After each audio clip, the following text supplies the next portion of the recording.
Trigger warning. This content may be triggering due to the topics mentioned throughout the episode. Please do not proceed to listen to this episode if the topics at hand are too much for you. Thank you for the love and support, and see you in the next episode. Stay sweet and highly favored. Tiff.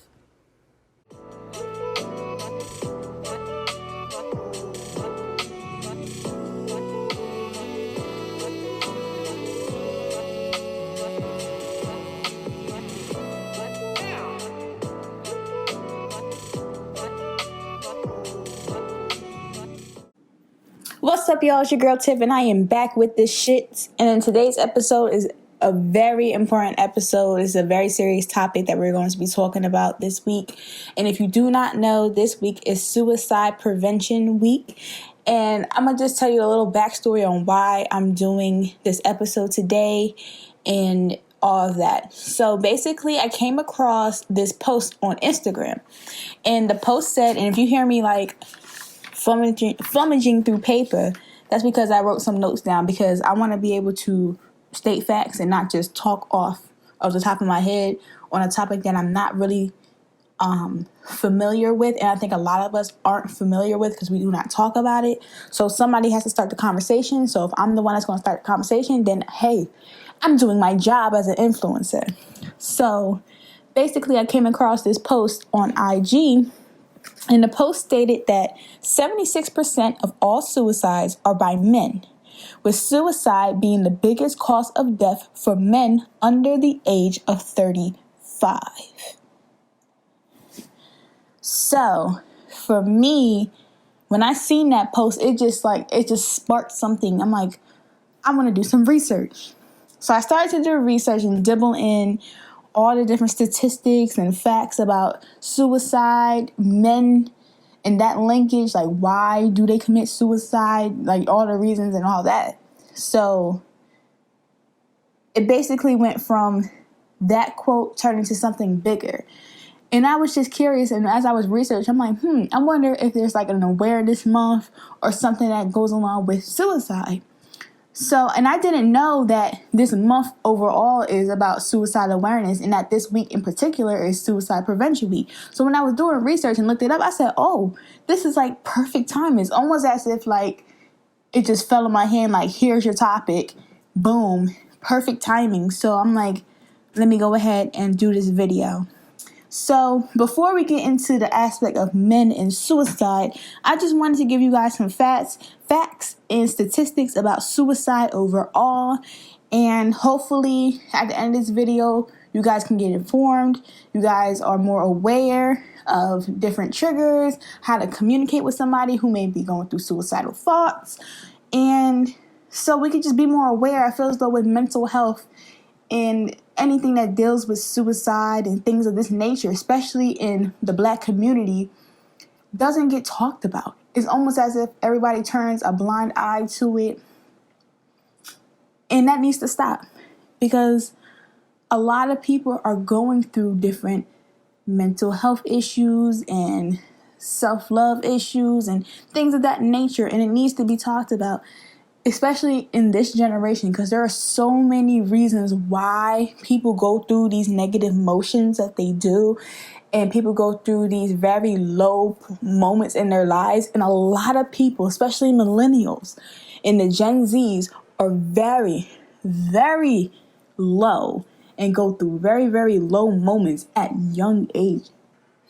All right, so let's get into some statistics as well as risk factors that you should be looking out for if you know somebody who may be going through suicidal thoughts, or if you yourself are going through suicidal thoughts. And before I even get into these statistics and risk factors, I'm going to say this again. If this is a sensitive topic for you, please do not continue to watch this episode. Please do not. And if you are watching this episode, please keep it respectful in the comments. Do not be disrespectful in these comments, because I will tell you about yourself and then I will block you, because I do not have time for negativity or for people to just try to disrespect or hurt others when they're going through something. I'm not for that at all. I'm not for it. Keep your comments to yourself. If you have something bad to say, don't say it at all, and that's on period. Do not be coming crazy in the comments or just Keep the negativity to yourself. All right, so let's get into this episode. So some suicide statistics that I found back in 2016 was that about 9.8 million adults seriously thought about suicide. That's a lot of people. And this is in the US. So 9.8 million adults seriously thought about suicide. 2.8 million people actually went through and made a plan. 1.3 million attempted suicide. And then about, 45,000 people deemed successful, unfortunately, in their suicide attempt. And that number has risen by 2,000 more people in 2017, with 47,000 people deemed successful in their suicide attempt. Now you see that there's a big gap between the 1.3 million and the 45,000. So that's roughly 29 times less between the two. So, which is, it's not good, because this whole topic isn't a good thing, but I guess it shows you that it is possible to not really go through with it. And for some people, how can I say this? Because I know that for some people, they think that once you attempt suicide once, that you'll do it again in the future. And that's not always the case for a lot of them. Once they attempt it once, they won't do it again in their lifetime, which I thought was an interesting fact about suicide. So I just wanted to throw some statistics out there. And that's for overall. This is not just for men. We're going to get into the men aspect later on, but this is just a quick little stats for y'all. Now, to go into risk factors, this is very important. We have alcohol and substance abuse, and both of these are increasing. Alcoholism and substance abuse. We all know about the whole thing with prescription drugs and the whole opioid addiction. If you're from like the Philadelphia area, that's very, very, very huge. It's a huge problem right now in the Philadelphia area with the opioid addiction. So all of that, social isolation and loneliness, increased cell phone use amongst teens with social media. I'm going to do an episode dedicated to this realm of the whole social media and digital age and how it affects mental health. Because this is very important because of all the bullying on social media, having these body standards and looking a certain way and blase, it can all get into your head and make you feel less than. And sometimes that can lead to depression, which then leads to suicidal thoughts, and then boom, people are killing themselves, especially teens. And this is a problem right now in 2019 with teenage suicides. It's a very huge problem in the U.S. Terminal illness and chronic pain. Chronic pain meaning going through a huge life change that is like very hard for some people to deal with, like maybe losing a home, going through foreclosure, losing a family member, anything around just a loss that's very hard to deal with is what chronic pain means, and that could lead to suicidal thoughts. Lack of cohesion among communities, so basically the environment that you're currently living in. So if you live in a neighborhood that's not really safe, or there's a lot going on, constant killings and shootings and things of that nature, that can lead to some mental health issues like depression, anxiety, some people schizophrenia, even PTSD. That's another topic and another conversation about PTSD and how it's linked to people who are in urban communities. Increased fascination with violence, as we see all the mass shootings that have been going on. Yeah, that's, again, a whole nother topic within itself. We have broken homes and families, and then, of course, mental illness, depression, anxiety, etc. So now, let's get into the facts about men and suicide. A lot of these facts were very interesting and also very heartbreaking at the same time. Because I think the issue with the topic about men, suicide, and mental health overall is that men aren't supposed to go through this, or men aren't supposed to show their emotions. You're supposed to be strong all the time. You're supposed to be the man of the house, or if you show emotion, that's a bitch trait. And that needs to stop. That needs to stop. When has showing your emotions and saying, hey, I do not feel all right today, or, I'm going through things right now. I need your help. I need you. I'm not happy with myself. When have those types of comments become a feminine trait? How is that feminine when expressing that you're not okay? Because men, y'all need somebody too. Y'all need somebody to check on you, make sure that you're okay. Y'all need somebody to make sure that, you standing tall and you standing on your own 2 feet. Y'all need guidance just as much as women. We all need love. We all need support and people behind us to uplift us and encourage us and keep us going. I don't know what makes y'all think that y'all cannot express yourselves and be like, hey, I'm not okay. I'm going through a rough time right now. I need you. And men and women, stop having this mentality when you see a man going through something that, oh, he'll be fine. He'll get over it. No. That needs to stop. Whenever I see my male friends in distress, you don't ever hear, I'm telling you, they don't ever hear them words come out my mouth. That, oh, you a man, you'll get through it. You'll get over it. I'll always be like, well, do you need help? Do you need somebody? Like, what is it that I can do to help you if you need any help? How can I be there for you? That's how I speak to my guy friends when they're going through something. I never tell them that, oh, get over you or man up. You won't ever hear them words come out my mouth. Because my guy friends, those are like brothers to me. And that's on period. And I gotta make sure that y'all straight. Just like I make sure that my female friends are straight. Why can I not have the same dialect and tone with my girlfriends? When I say girlfriends, like my female friends, why can't I have that same dialogue with my male friends? Why I gotta tell them to man up? I wouldn't ever tell my son to man up. If my son come up to me and he's like, Mom, I'm going through something right now, and it's very hard on me, like I feel lost, I'm gonna make sure that I'm there for my son. I'm gonna make sure his son knows that he has a loving mother that's going to support him and uplift him and encourage him, and that whatever he's going through, that he got me, I got his back, and that's on period. I will never understand how is that a problem. People think, oh, you growing him up to be a bitch or a pussy. He need to, I don't understand how. It's mind-boggling to me. That just toxic mentality that people have about how men should act.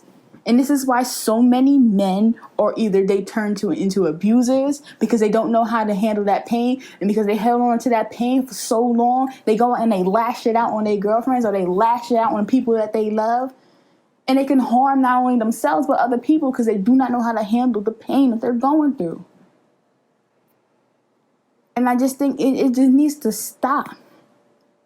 Because these men are running their minds. Their minds are going crazy. And that's where the anxiety comes in. Because they just don't know how to control whatever they're going through, because they have to suppress their feelings all the time.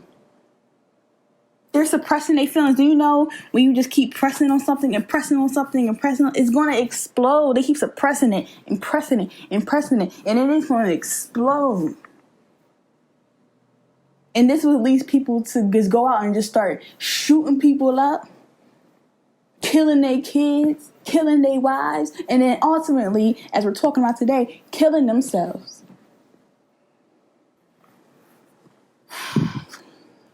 Let's go on to some facts. So like I said earlier in the beginning of this episode, that 76% of all suicides are by men, with suicide being the biggest cause of death for men under the age of 35. And men are more likely to commit suicide more than women because they're more likely to use deadlier means. And so they're 4 times more likely than women to take their own lives. And firearms are involved in 57% of all suicide among males, making it the most common method for them when they are attempting to commit suicide. Most suicides by men are linked to depression. And according to the CDC, back in 2015, it was ranked number 2 amongst the ages of 10 to 34. And then with age 15 to 19 with the highest rate at 21.4%. And this was for all races and ethnicities when it came down to the age group aspect. Now, as far as race goes, for black males, it was ranked number 3 for ages 15 to 24 at 8.8%, and number 4 for ages 25 to 34 at 6.8%. And for Hispanic males, oh my God, it broke my heart. It was very high. I think about 12 to 15%, around there, between the ages of 14 to 34. So for adolescence all the way to your adulthood, suicidal thoughts for Hispanic males. And that was very heartbreaking to see. Very heartbreaking. And I'm curious to know why it's so high for Hispanic males. Like, I really do. Like, that really, it made me think, because I never really thought that they would be so high. That's something I should look more into that. But just for the sake of the video and like the length of the video, I didn't want to get too deep into all the races. I just wanted to have a more overall conversation and involve everybody, because this is an everybody problem. This isn't just linked to one race, one gender, anything like that. Like, this is like a issue, and a serious issue for men. 76% of all suicides are by men, and are 4 times more likely than women to take their own lives. That is heartbreaking. That is so heartbreaking to me. And like I said, the whole idea of like the toxic masculinity, and I don't like saying toxic masculinity because it is, but it isn't. Like, the word toxic masculinity, I think, needs to be changed. And somebody said it, and in fact, I'm going to insert the clip if I find it, of what he says in replace of toxic masculinity. And I thought it was perfect, the way he explained it. And I'm going to insert that clip. I'm going to find it and I'm going to insert it so you know what I mean. And that's how I feel about the reason why men are so high when it comes down to the suicidal rates and things of that nature.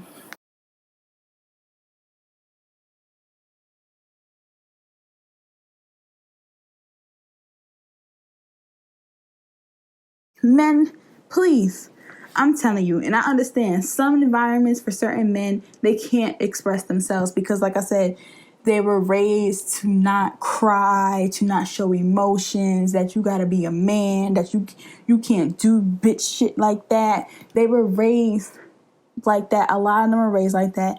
A lot of them are in that environment where they cannot express themselves even to their girlfriends or whoever they're talking to, because they too were probably raised with that type of mentality that, oh, you're a man, you're supposed to be the man of the house, you're supposed to be da-da-da-da, and you're not. You're doing all that crying and whining, that feminine stuff. So your environment has a lot to do with how you react to mental health and how we suppress those feelings and everything to that extent. Also, in the household in general, if you live in a household where you don't talk about mental health, or things like that aren't talked about, or they get deemed as crazy because you're depressed, or you're crazy, or if you go through bipolar disorder, you're crazy. I hate that. I hate when people say that about people who go through mental health, calling them crazy. You're crazy. Or they'd be like, oh, that's that white people stuff. Like, stuff like that really bothers me. It's like, mental health does not give a damn about your race, about your age. It don't care. So, like, if you feel as though you don't have nobody to talk to at home, you don't have nobody to talk to in your inner circle, like friends and things of that nature, shit, some of y'all can't even talk to your own damn wives. So who are you going to talk to? And this is why the conversation about mental health and suicide needs to be talked about. People are too want to close everybody in this box. Oh, this is why people say that people are overly sensitive, because you can't even have these type of conversations without getting demonetized or getting your video shut down. And it's just sad when people actually truly want to spread knowledge and have people more aware of things, and then people in these, and not even just people, these big ass companies and corporations and the goddamn government want to shut people up who want to talk about and speak on things like this.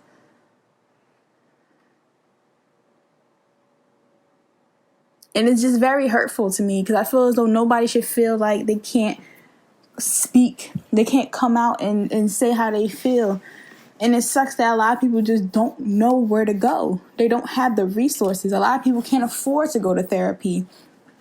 A lot of people are not in the most stable environments. So it's like, where do you turn to if you're going through this, if you do not have the proper support and nobody is talking about it to make it easier for people who are going through this? Granted, there are little groups that you can join on Facebook, but I wish that there were more accessible means where people can engage with others who may go through some similar aspects, or who have in the past and now they have overcome whatever they've been through, so that they can feel like they're not alone. Because I feel as though people who go through these very low moments in their life, they feel as though they're all alone and that they don't have anybody and that nobody can understand them and that it is what it is. And that's not the case. And there are other people, as we can see by the numbers, that are also going through it. And I feel as though people can connect with others who may be going through it, they won't feel as alone. And then we have healthy conversations along with it, and more encouragement and love and support. It could help people come out of whatever they're going through. And that's what we need. We need to stop having people that are scared to talk about these things and actually have the proper resources. People that actually care. You can't even go to your school guidance counselor. They don't even fucking help. I feel as though mental health needs to be talked about in school. Because people be going through all their lives, their teenage and young adult lives, and don't even know that they're depressed. Don't even know that they suffer from anxiety. Don't even know that they suffer from bipolar disorder. Until they're like in their mid-20s, early 30s. They be living with this for years.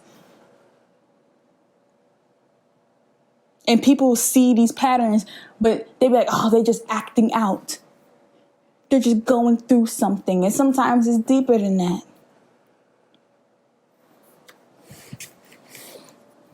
So we got to change the narrative on how we see mental health and how we see suicide and things of that nature, so we can actually help people. So we can stop that number of people who actually die from suicide every year and decrease that number. It's way too high. Even people just having a thought of suicide, 9.8 million people, that is way too high.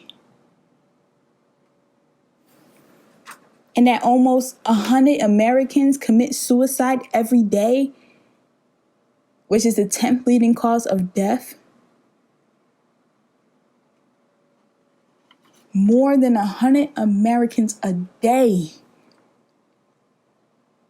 100 Americans die today by suicide.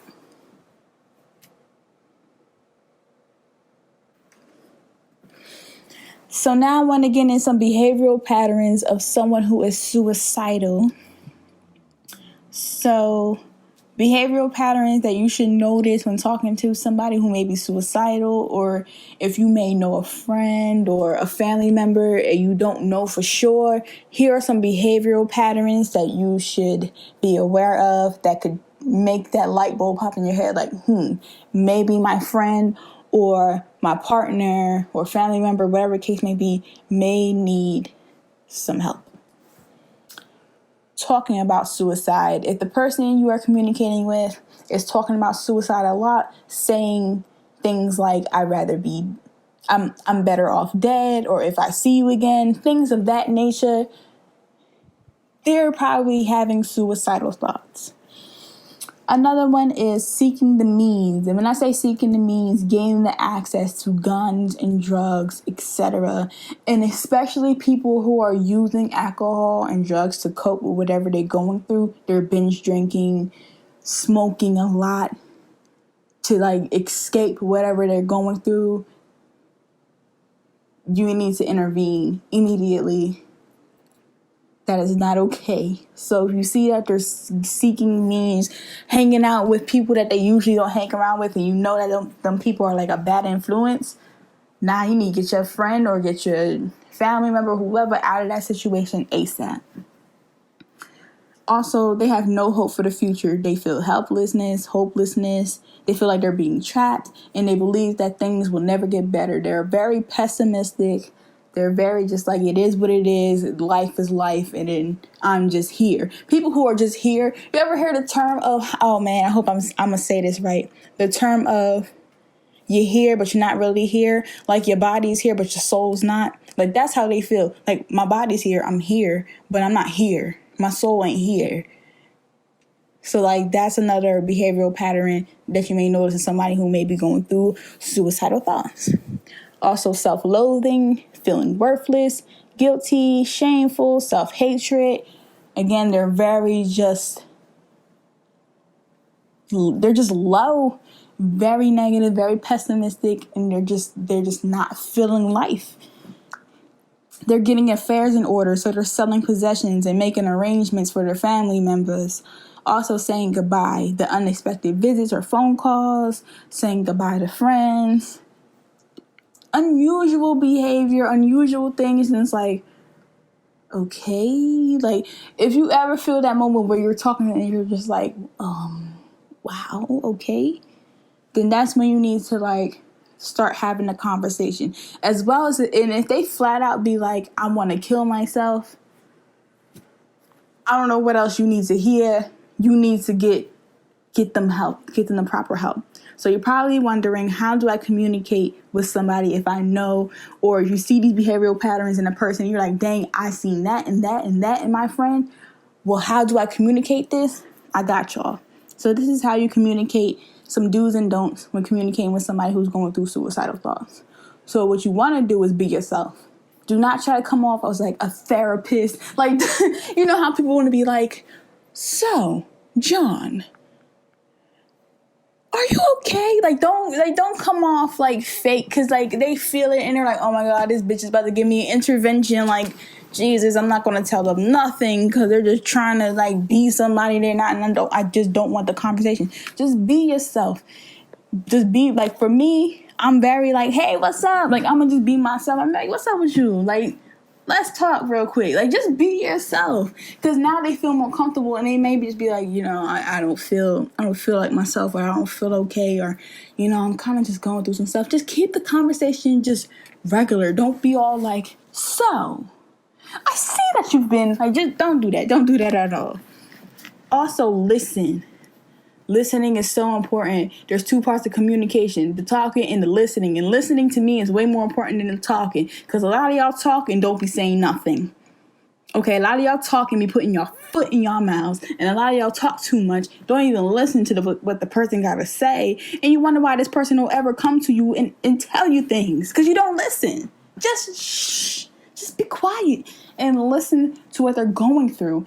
And do not try to put your own experience in their experience, because your experience is way different than what they're experiencing right now. Don't try to make it about you. This is about what they're going through. And a lot of people do that. They'll be like, well, you know, when I was like 10 years old, they don't care. They don't care. Just listen to them and listen to what they got to say. Be sympathetic. Period. Oh, and that's the next one. Be sympathetic. Be sympathetic. Have sympathy for that person. Have compassion. Show them love, that you're there and you have support. And that goes into offer hope. Offer that person hope. That they can get through it. And that they're capable. And that they're worthy. And that they are important. Also, take the person seriously. Like I said, a lot of people take this mental health thing as a joke, or like, you'll be fine. You're just overreacting, and it's like I said, people be putting their foot in their mouth. They just be talking. You're not even hearing them. You're not even listening to what they're saying. So take the person seriously when they're telling you what they're going through. Look out for the cues of the behavioral patterns when they're speaking to you, so you know how to properly assess the situation. So let's talk about some don'ts. Don't argue with a suicidal person. Don't tell somebody, like, how can I say this? How did they say it in the website? They said, don't be like, you know how people be like, you're going to hurt the family if you do that to yourself. Why would you do that? You're going to hurt the family. Like, don't ever say those. That's what make them feel guilty. And we already said before that they already feel guilt and worthless. So why would you make them feel even more guilty? Now they would be even more pressed to be like, damn, like, they just told me that I'm going to ruin the family. So I might as well just leave. Shit, if I'm going to just ruin the family, I'm already making them upset now. So why should I still be here? So watch what you say when you're talking to somebody who is suicidal. So don't argue with a suicidal person. Don't act shocked when they tell you that, yeah, I'm going to kill myself, or things of that nature. Don't act shocked or surprised. Just be like, okay, cool, all right. Don't say cool, but just be like, okay, well, and then lead into obtaining more information about why they may be feeling this way. How did they get to this point? Just so you can gain clarity, and so you know that they still have support and that you want to understand what they're going through and why they're going through it. Don't promise confidentiality. Don't promise them that you won't tell nobody, that you won't say nothing, because if they need the help, you're going to have to tell somebody. So then they're going to feel like you betrayed me, and now I'm not ever going to tell you when I'm doing something, or if I'm feeling a certain way, because you promised me that you wouldn't and you did. So don't promise confidentiality in this type of situation. Offer ways to fix their problem. Like I said, this goes into the don't tell them about what you went through, and don't blame yourself for the reason why they're going through what they're going through. This again goes with the whole don't argue with them, because the whole idea of you're hurting the family, or damn, this may be my fault. Now, like I said, it goes back to the guilt aspect. They're going to feel even more guilty. Like, shoot, I'm hurting other people around me. So I'm better, like I said, I'm better off dead. That's what they would say, because they're hurting you, they're hurting themselves. It's just things you just got to be aware of when you're talking to somebody who is going through suicidal thoughts. And here's a little list of do's and don'ts. So I hope that's helpful for y'all. And last but not least, some resources and hotlines, as well as support. If you know somebody who is suicidal, if after watching this episode, you like, oh, wow, I think that this person may be suicidal in my life, I have the crisis hotlines, the National Suicide Prevention Lifeline. I have the Trevor Project, which offers suicide prevention services for LGBTQ youth, as well as the National Helpline, which helps with substance abuse and mental health treatment. And I also have some crisis lines for worldwide in the UK and Ireland, Australia, and in Canada. And if you're in any other countries, you can find a helpline near you at Befrienders Worldwide, IASP, or International Suicide Hotlines. And that's it for today's episode. I hope that it was insightful. I hope that you gained some knowledge about how to communicate with somebody who is going through suicide or suicidal thoughts, behavioral patterns that you should watch out for, and just overall be a little bit more knowledgeable about suicide and the linkage with suicide in men, because the conversation needs to happen. And there's so much more that I could research, and there's so much more that we all can learn about this topic. So it's just great to just start the conversation. I just wanted to start the conversation, have people thinking, have people share and talk about it with others. And so we can lessen those numbers, lessen that 9.8 million people who even have the thought of suicide. And yeah, that's all I have for today. Stay blessed. I hope that anybody who may have a friend or family member, a loved one who may be going through this right now, I hope that you guys find the help that you need. I hope that you are able to help this person overcome their struggle. And I wish y'all nothing but the best. I'm going to keep everybody who may be going through this in my prayers. And yes, stay sweet and highly favored. Until next time. Bye, y'all.